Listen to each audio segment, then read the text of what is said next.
Now I'll be using 2 chicken breasts for this recipe, and I would advise trimming them up, removing any excess fat that's on them. In this particular recipe, I don't see how biting into a big chunk of fat would be very tasty. Once that excess fat is removed, it's time to get this filleted. Carefully fillet at the thickness you would like your chicken fries or chicken tenders. And if you decide to make a third fillet cut like I did, be extremely careful. Now when slicing up your chicken tenders or chicken fries, you always want to make sure you do not cut with the grain. Cutting with the grain will ultimately lead to a tougher outcome. So make sure you always cut at least a 45-degree angle like this. Now when slicing the meat for your chicken fries, here's a quick tip. Press the edge of the knife against the meat to square it up, then make your slice. This is a quick and easy way to assure you get a nice even cut every single time. Now in a large pan, I'm going to go ahead and add my grease. And while my favorite grease to cook with is lard, guys, you can use whatever you would like. Now while my oil heats up, I'm going to get out some pork rinds. And personally, I don't think there's a better breading for fried chicken. And while it's hard to get them to stick when frying, I'm going to show you my secret. And best of all, the flavored pork rinds give you so many different fried chicken options. But let's go ahead and get these crushed up. You want to go ahead and cut a relief hole and then crush these a little bit by hand before placing them in your Ziploc bag. Now you want to take your rolling pin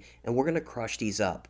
But when you do crush these up, you want to be a bit careful. You're going to want to leave some of the pork rinds large, but not too large. It's kind of like that old carb-filled cornflake hack used for ultra crispy fried chicken. And here's the method I like to use. Now notice I do it multiple times, lifting the pin each time, periodically shaking the bag to get the larger pork rinds to come to the top. Then simply lay your bag on the counter, and as you see, you can push the larger ones forward like this, take your rolling pin, and then lightly finish crushing these. Now continue to do this till you've reached your desired crumb size, and I'll show you a tip here in a minute.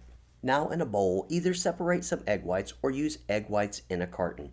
Now the amount of egg whites that you use will depend on how much chicken you're making. Now this dredge I'm about to show you works amazing, but I'm going to show you the do's and don'ts of it. Now we're not taking this to stiff peaks, but we will want to get these egg whites to this consistency. Now in a bowl with a little larger side wall like this one, or you could use a Pyrex dish. Now take your Ziploc bag filled with pork rinds and go ahead and fill the base of this dish up. Now go ahead and spread out your crumbs and look for larger crumbs like this one. You do not want these in your recipe. Now this is where things get a bit different. Instead of actually dunking this, you want to take your chicken and drag it across the top just like this. Now take a look at this magic. Guys, look at how nicely this chicken is coated. Then you just want to go ahead and lay it into the crumbs. And now for a second one.